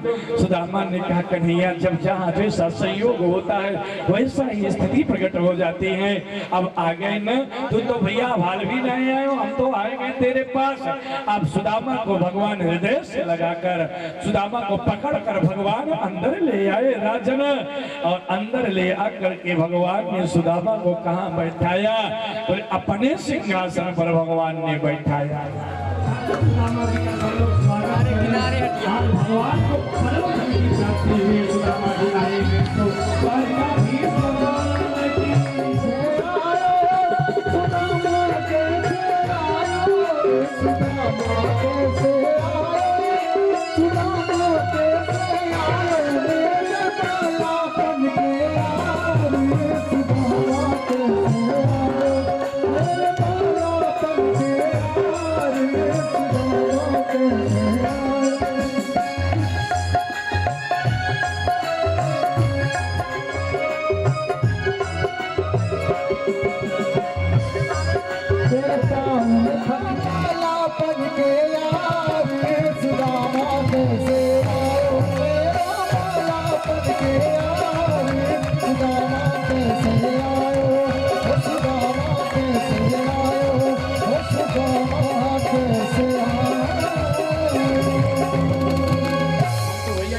जाते थे, विवाह करके वापस आ जाते थे। अच्छा भाभी कहाँ है? बोले जी सवरी खड़ी है, सवरी तेरी भाभी है। अच्छो लाला मिलवावे को ना? बोले कैसे क्यों नहीं लाला, एक बात बताओ। हाँ भैया देख, ये सवरी तेरी पत्नियां हैं। तो पुरुष पति जो कर्म करता है, पति कोई धर्म करता है, तो पत्नी को आधा लाभ तुरंत मिल जाता है। लाला अपनी पत्नियों के ताई तू मेरे चरण में लेट जा, तो को आशीर्वाद मैं दूंगा ना, तो तेरी सवरी पत्नियों को मिल जाएगो। राजन इस दृश्य का दर्शन करो, कितने बड़े सौभाग्यशाली हैं सुदामा जी। सारी दुनिया जिनके चरणों में नतमस्तक रहती है, आज वही विश्वंभर दीनानाथ भगवान श्री सुदामा जी के चरणों में ऐसे नहीं लेटे हैं। साष्टांगम प्रणतिस्तुतिर्बहुविधा, साष्टांग दंडवत सुदामा के चरणों में भगवान श्री कृष्ण लेट गए हैं। अर्थ कहो कमला ने, भगवान 3 मुट्ठी नहीं खाए थे, भगवान 1 मुट्ठी खा करके भागवत वर्णन है 81 अध्याय के 10वें नंबर श्लोक में लिखा है कि 1 ही मुट्ठी भगवान तंदूर खाकर पूरा ब्रह्मांड सुदामा के नाम कर दिया था। अब जैसे दूसरी मुट्ठी को भगवान ने उठाया, हाथ गयो कमला को प्रभु ने, कमला ने भगवान का हाथ पकड़ लिया। कहे नाथ कहा तुम निश्चितधारी, भगवान क्या सोच रहे हैं? वो 1 मुट्ठी तंदूर खाकर के इस दीन को त्रैलोकी का राजा बना दिया। दूसरी मुट्ठी खाकर क्या गोलोक भी देना चाहते हो सरकार? भगवान ने कहा इसी को मित्रता करते हैं देवी। मित्र के जैसा मैं हो जाऊं, हमारे जैसा हमारा मित्र हो जाए, इसी को मित्रता करते भिजवायो है। हाँ भैया भिजवायो है ना? बोले कहा संदेश भिजवाई है भाभी माँ ने? बोले 1 मास 2 पक्ष में 2 एकादशी हो,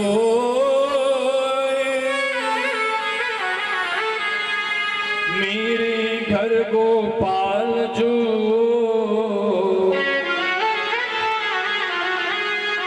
नित्य एकादशी हो।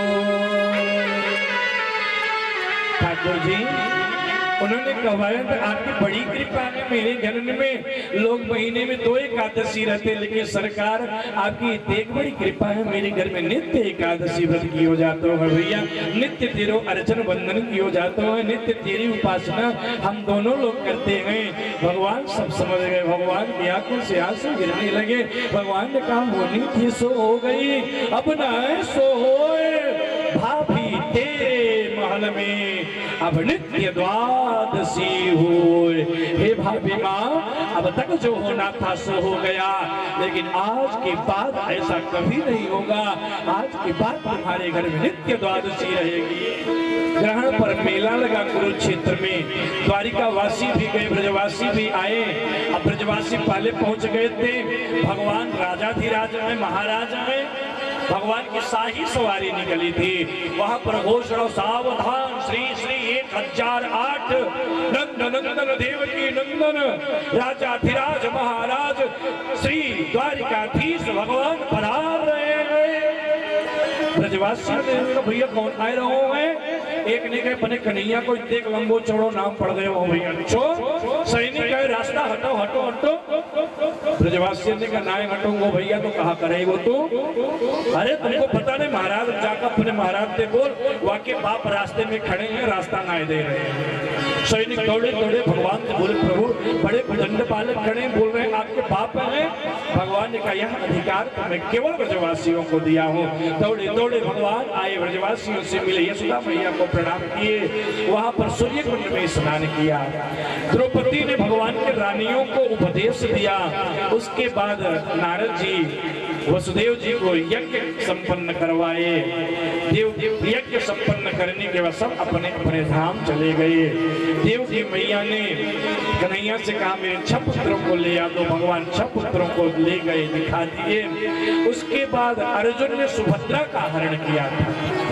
सुभद्रा का विवाह दाऊ भैया दुर्योधन से कराना चाहते थे, लेकिन सुभद्रा अर्जुन से करना चाहती थी। अर्जुन ब्रह्मचारी भट्ट बनकर आए, दाऊ भैया घर में लेकर गए, सुभद्रा को हर कर लेकर चले गए। उसके बाद वेदों ने भगवान की स्तुति किया, जय जय जय अजा मजित दोष विभीत गुणाम, जय हो सरकार आपकी जय हो। अब यहाँ पर परीक्षित ने उसके बाद प्रश्न किया, ये बताओ नारायण भगवान के भक्त गरीब क्यों होते हैं, भगवान शिव के भक्त अमीर होते हैं?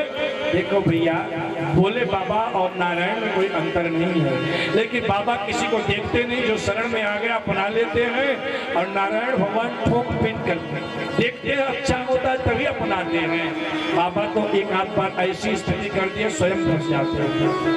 वापस आए बालकों को लेकर के, यहाँ पर 10वें स्कंद को विराम देकर एकादश स्कंद में प्रवेश। एकादश स्कंद में 10 मिनट की कथा और बची। एकादश स्कंद में भगवान के यहाँ जो है ऋषि मुनि तपस्या करने चतुर्मासा व्यतीत करने के लिए आए। उस समय क्या हुआ, बोले भगवान श्री कृष्ण के जो बालक इत्यादि इनको अभिमान आ गया था मैं सबसे बड़ा हूँ। सांब के पेट में कुछ कपड़ा लत्ता बांध दिए, साड़ी पहनाए, ऋषियों के पास गए, महाराज ये हमारी पुत्री है, गर्भ हमारी पत्नी है, गर्भवती है, ये बताओ इसके गर्भ से बालक जन्म लेगा या फिर बालिका? दुर्वासा जी ने कहा आओ मैं बताता हूँ क्या जन्म लेगा। इसके गर्भ से न तो बालक जन्म लेगा न बालिका जन्म लेगी, इसके गर्भ से एक विनाशकारी मूसल जन्म लेगा, जो समूलम तद विनश्यति, जो तुम्हारे कुल का संहार कर देगा। पेट खोल कर देखा मूसल था, उग्रसेन जी को बुलाया गया, उसको घिस घिस कर बहा दिया समुद्र में। प्रभासा क्षेत्र में जाकर एरका नामक घास बन गई हो, और जो मूसल में लोहा रहता है उसको फेंक दिया जल में। एक मछली खा गई, एक मछुआरे ने मछली को चीरा, वो लोहा निकला, एक शिकारी को दे दिया, शिकारी ने उस लोहे को बाण में लगा। वसुदेव जी महाराज को 9 योगीश्वर आए, इनको समझा बुझा कर चले गए। उसके बाद क्या हुआ, नंद बाबा ने और वसुदेव ने कहा हमको तीर्थ यात्रा करनी है। भगवान ने कहा ब्रज 84 वर्ष की तीर्थ यात्रा कर लो, यहाँ सारे ब्रह्मांड के तीर्थ को बुला देंगे।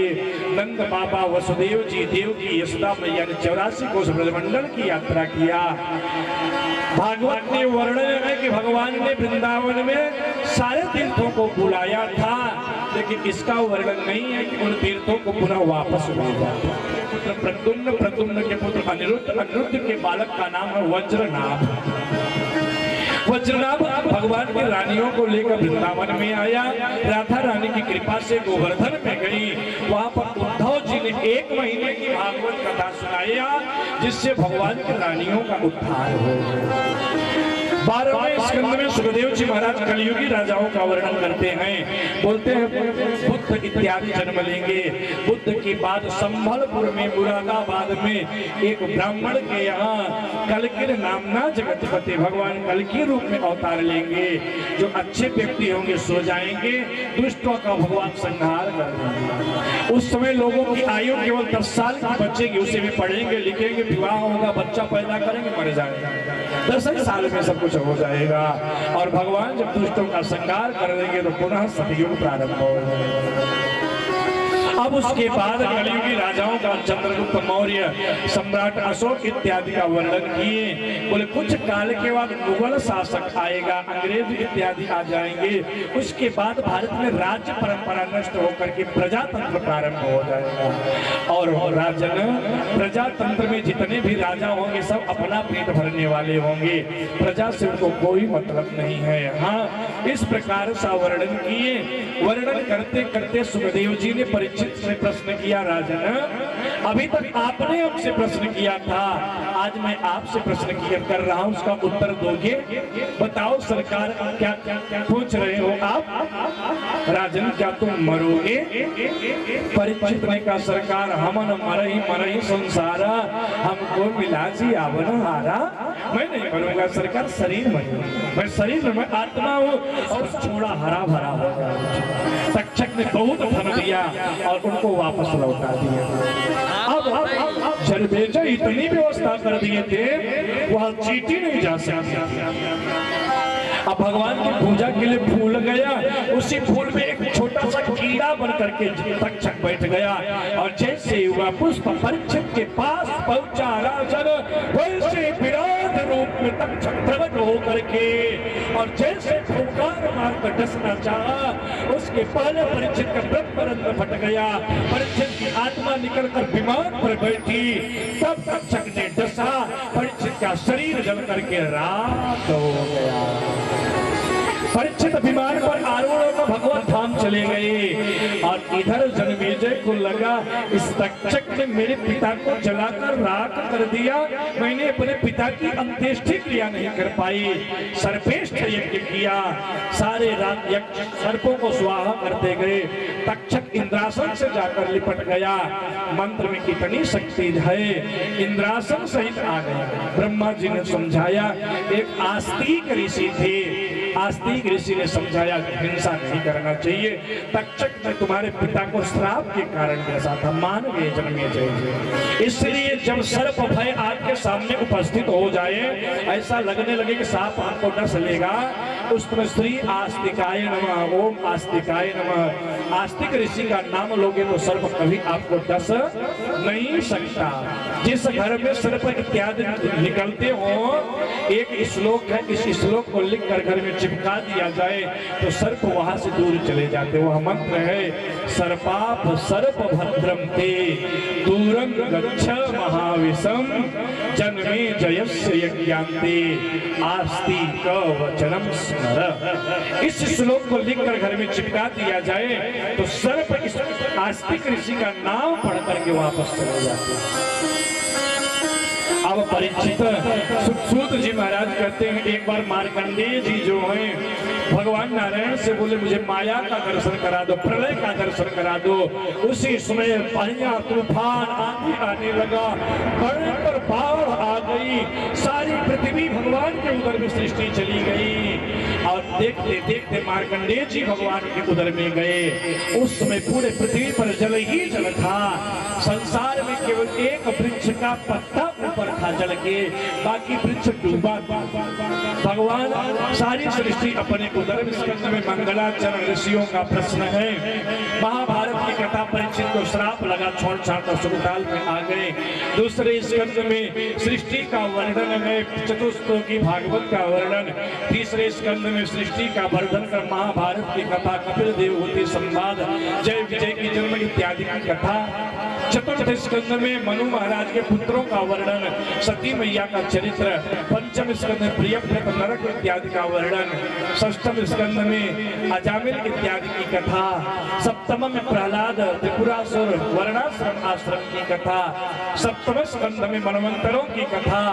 9वें स्कंद में सूर्य वंश कृष्ण वंश के वर्णन की कथा, 10वें स्कंद में भगवान की जन्म और सारी लीलाएं, 11 स्कंद में तत्व का निरूपण किया गया है, 12 स्कंद में राजाओं का वर्णन, कलयुग का वर्णन, जन्मेजय की यज्ञ इत्यादि का वर्णन किया गया है।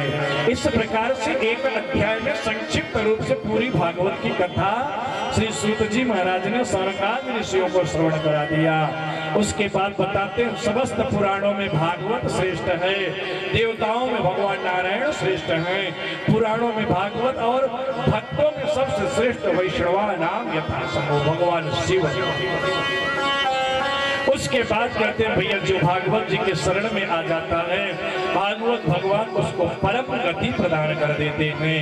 अब कहते कहते भागवत में बताते हैं वृक्षियों, हमने 18,000 श्लोक आपको जो सुनाया है ना, उस 18,000 श्लोक का सार केवल 2 है। बोले क्या है? तो अब हम सब लोग अंतिम श्लोक के भागवत का श्रवण करेंगे। सभी लोग बढ़िया अच्छे से बैठ जाएं। हाँ, सीना तान कर बैठे। भगवान की भागवत के अंतिम श्लोक का जप करने से मानो भागवत कथा श्रवण करने का समस्त फल प्राप्त हो जाता है। आप भी अच्छे से बैठ जाए। बैठ पाएंगे? अच्छे से बैठ जाएंगे 1 मिनट के लिए। चलिए मंत्र बोलिएगा जो हम बोलेंगे, सभी लोगों को बोलना है। हाथ जोड़ ले, आंख बंद कर ले, भगवान नारायण का ध्यान करते हुए इस श्लोक का सभी लोग जप करेंगे। इस श्लोक का जप करने मात्र से ठाकुर जी हृदय में आकर विराजित हो जाते हैं। नाम संकीर्तनं यस्य, नाम संकीर्तनं यस्य, सर्व पाप प्रणाशन, सर्व पाप प्रणाशन, प्रणामो दुःख शमन, प्रणामो दुःख शमनाश, तं नमामि हरिं परं, तं नमामि हरिं परं। नाम संकीर्तनं यस्य, नाम संकीर्तनं यस्य, सर्व पाप प्रणाशन, सर्व पाप प्रणाशन, प्रणामो दुःख शमन, प्रणामो दुःख शमनाश, तं नमामि हरिं परं, तं नमामि हरिं परं, तं नमामि हरिं परं। तं नमामि हरिं परं। बोले श्रीमद्भागवत महापुराण की जय हो, श्री सुखदेव जी महाराज की जय हो, सदगुरुदेव भगवान की जय हो। सूत जी महाराज का प्रयास किया, उसमें जो गलती हुई होगी, हाँ दोनों हाथ जोड़कर आप सब लोगों से क्षमा चाहते हैं। जो गलती हुई होगी उसको क्षमा करें। देखिए कथा सुनाए तो आज आपसे दक्षिणा मांगे, दक्षिणा देंगे आप? हाँ, पैसे की दक्षिणा नहीं मांगेंगे, वचन मांगेंगे आपसे। वचन देंगे कि नहीं देंगे? आज के बाद जब तक आपका शरीर है 3 घंटे नित्य भगवान का स्मरण, जो गुरु मंत्र प्राप्त है 3 घंटे उसका अहरनिश आपको जप करना है। करेंगे?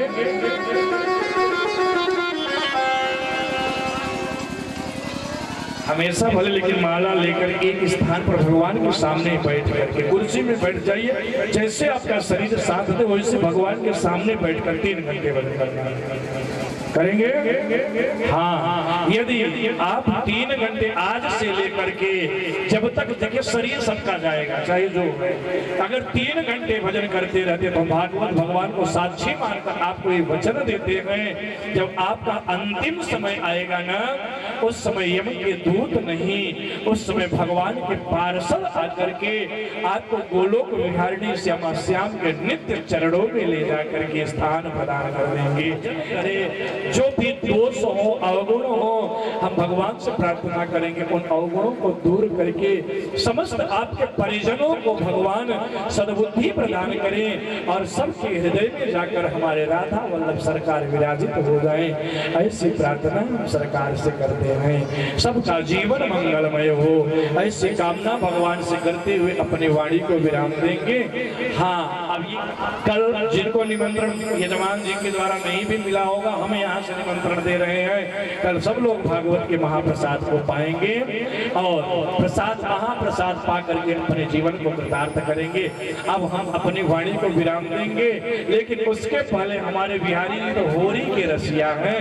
2 मिनट भगवान श्री नंदन के साथ होरी का आनंद लेंगे, सभी लोग उठ जाएंगे और भगवान के साथ होरी के हाँ ब्रज में कैसी आया हो तो ले आइए, नहीं तो सब ऐसे ही भगवान का नाम लेते हुए होली का आनंद लेंगे। बोले होली के रसिया की जय हो। हमारी चुनरी में पड़ गयो दादरी महरा सा चटकी लकीदारो, श्याम मोरी चुनरी में पड़ गयो दादरी चुनरी में पड़ गयो दादरी महरा सा चटकी लकीदारो।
आनंद आ गया कि नहीं आया? यदि ठाकुर जी ने चाहा तो फिर किसी ना किसी मोड़ पर मुलाकात होगी, लेकिन होगी अवश्य। बिहारी जी महाराज चाहेंगे फिर मिलेंगे। आज अपनी वाणी को श्याम सुंदर भगवान के चरणों पर यही समर्पित करेंगे। हमारे यजमानगण आज जो चावल भगवान सुदामा जी को देना चाहेंगे दे देंगे, फिर सुदामा जी के द्वारा चावल सबको प्राप्त भी होगा। अभी सभी लोग यजमान परिवार अंदर आ जाए, भगवान की आरती करें। आज हम अपने वाणी को सबके जीवन की मंगलमय कामना करते हुए श्री राधा वल्लभ लाल के चरणों में विराम देते हैं। हरि ओम तत्सत।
सेवक सकल सकल सुख तारे सुनहो सद हरि सरकार की आरती अति पावन पुराण की धर्म भाति ज्ञान खान की धर्म भाति ज्ञान खान की।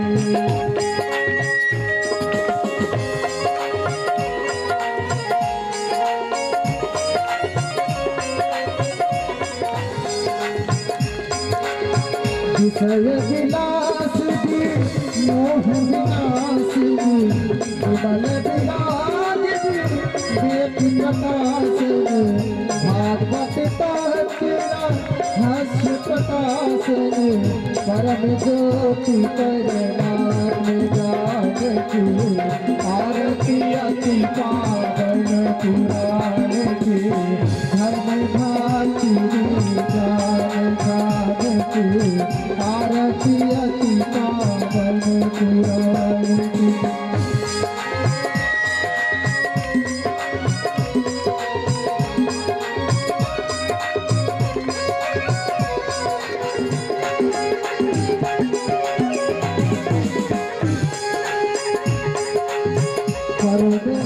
हृदय रस रास विलास परब हंस मुनि मन उल्लास रस हृदय रस रास विलास भक्ति रति प्रेम सुदासन अथायति चरतिय सुदान की आरती अति पावन पुराण की आरती अति पावन पुराण की धन भक्ति ज्ञान खान की आरती अति पावन पुराण की धर्म भक्ति ज्ञान खान की आरती अति पावन पुराण की धन भक्ति ज्ञान खान की कर्पूर घोरम करुणा विचार संसार सारम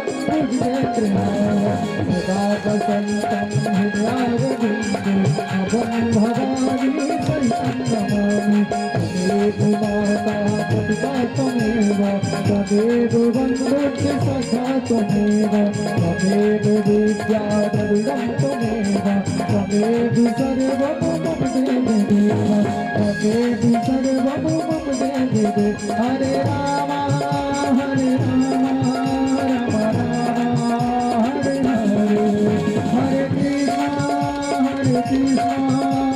हरे राम हरे राम राम राम हरे हरे हरे कृष्ण कृष्ण कृष्ण हरे राम राम हरे कृष्ण हरे कर्म सिद्धि च धीमहि तन्नो गौरी प्रचोदया सेवन्तिकावकुलजं भगवाडलब्जय पुन्नागजाति कर्वे ररसाल पुष्पै विलव प्रबाल तुलसी दलमञ्जरे वेस्त्वां जयामि जगदे सर्वे व्रजेदानाना सुगन्धि बुधवारे रात्रिर्कालोद्भवानि च पुष्पाञ्जलिर्मया दत्त गृहाण परमेश्वरः मन्त्रपुष्पाञ्जलिं समर्पयामि अथ समाप्रार्थनां पापोऽहं पापकर्माहं पापात्मा पापसम्भवः त्राहि मां पाराधिकानाथ सर्वपापहरो भव सबकुशदेनायापनो भेंट करो ज्ञानात् नमस्कार की भेंट है जोड़ करके महाराज की हरे बिहारी लाल की हरे सरकार की वृंदावन धाम की धर्म के धर्म का कार्यों में विश्व का कल्याण माता की गौ माता की अपने माता पिता सदगुरुदेव भगवान की वैदिक सत सनातन धर्म की आज के आनंद की हाल हरा कष्ट हरा दुख दारिद्र हरा सर्व पाप हरा हरा